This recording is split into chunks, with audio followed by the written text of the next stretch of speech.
Most Christians have heard of the story of the Tower of Babel, but many may not know that the events of the Tower of Babel is actually happening again right now. In fact, the direction of the world has been heading towards the second Tower of Babel for a while now. In Genesis 11, with only 9 verses, the Bible shows how humans became arrogant and fell because of it. There is a certain pattern that shows up in the story of the Tower of Babel that is reoccurring right now. To see how humans are going through the same series of events, we'll have to compare the 2 points in time. I'll call the biblical account of the Tower of Babel the original Babel from this point on. The sequence of the events in the original Babel goes like this, starting from Genesis 10. Genesis 10 records the events after the flood when the descendants of Noah were blessed by God, which is evident by the growth of the population despite a catastrophic judgment event where only a few were spared. Then humans learned to make bricks, a new human invention that allowed them to advance technologically. Instead of praising God for their great discovery, they attempted to use the newfound gift to climb all the way up to God's position. In the latter half of Genesis 11:4, what the humans were saying to one another was written, that we may make a name for ourselves, otherwise we will be scattered over the face of the whole earth. They believed that trusting in their own greatness would be the key to peace and unity. Then, God confused their language so people were unable to understand each other. Eventually, they stopped building the tower and abandoned the project and scattered. Now, I can go on about how amazing the Bible is and how intricate even this really short account is. This shows the human condition so well. It describes it so well, which is evident by the fact that Babel is happening again. Just to be clear, I'm not saying it is exactly the same as the original Babel, since there are no new languages being created, nor is there a physical tower being built. However, the effect of it is all the same. What do I mean by that? We'll have to go through the sequence of the original Babel and compare it to modern times.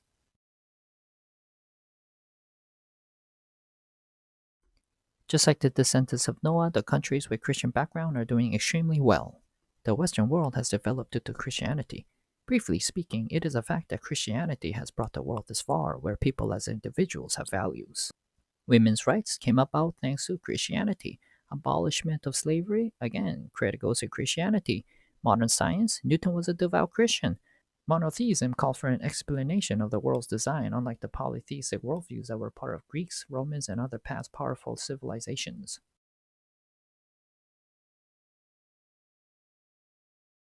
In the original Babel time, people turned away from God and wanted to obtain the status of God. People now have turned away from God and have put themselves above God. The Bible warns us that once our bellies are full, we'll forget God that gave us everything and turn to foreign gods. In 2 Timothy chapter 3 verses 1 to 5 it says, "But mark this, there will be terrible times in the last days. People will be lovers of themselves, lovers of money, boastful, proud, abusive, disobedient to their parents, ungrateful, unholy, without love, unforgiving, slanderous, without self-control, brutal, not lovers of the good, treacherous, rash, conceited, lovers of pleasure rather than lovers of God, having a form of godliness but denying its power." This describes the Western world so perfectly. This is exactly what our society is like today. Sounds like wokeness. Unforgiving? That's cancel culture. Woke people are so self righteous that they cannot fathom the idea of letting go of something that goes against their worldview.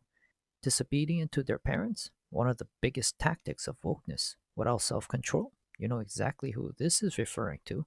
Obviously, the LGBTQ, whatever more alphabet they want to force into their ideology.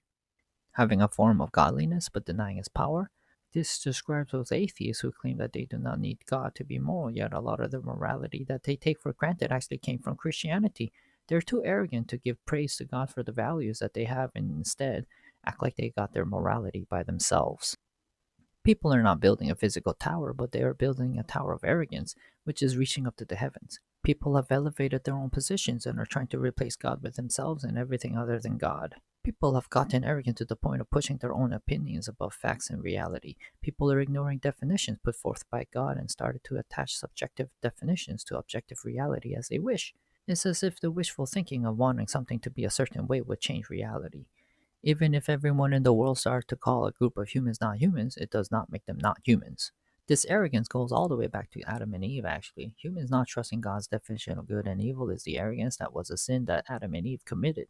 Humans are also arrogant enough not to trust God to set the boundaries for them. For instance, God gave humans authority over animals and plants, but people started to own other people as well. In the original Babel, new languages came up and caused a confusion. In our current time, on the other hand, the confusion comes from within the same language. Even without going from one language to another, there are plenty of confusion going around right now. Words get hijacked and the meanings change. An example of a word being hijacked is the word correctness. Before, being correct meant you were speaking facts. Now, however, being correct is stroking the ego of some people of a certain agenda or, quote unquote, protecting people with mentality as fragile as thin ice. Another reason for the confusion within the same language is that words are made up just to fit an agenda. Does anyone remember when the word gender started to pop up? I was a little kid when I first saw the word. I did not think much of it since I was so young and not really aware of much. That is when the indoctrination started. I was told gender is what people feel like they are, while sex meant what they were born as. Oh, by the way, gender options were only male and female back then. This word is a prime example of foot in the door phenomena. In the false pretense of being respectful, we kids were fooled into believing in some nonsense, which opened up the door to even more ridiculousness later on. Why do the bowels of society spawn such baseless words? It is because words that are rooted in objective reality only serve to discredit their self obsessed, ego driven arrogance. Facts don't care about people's feelings at all. In fact, facts don't bend their knee to bow down to anything but the truth.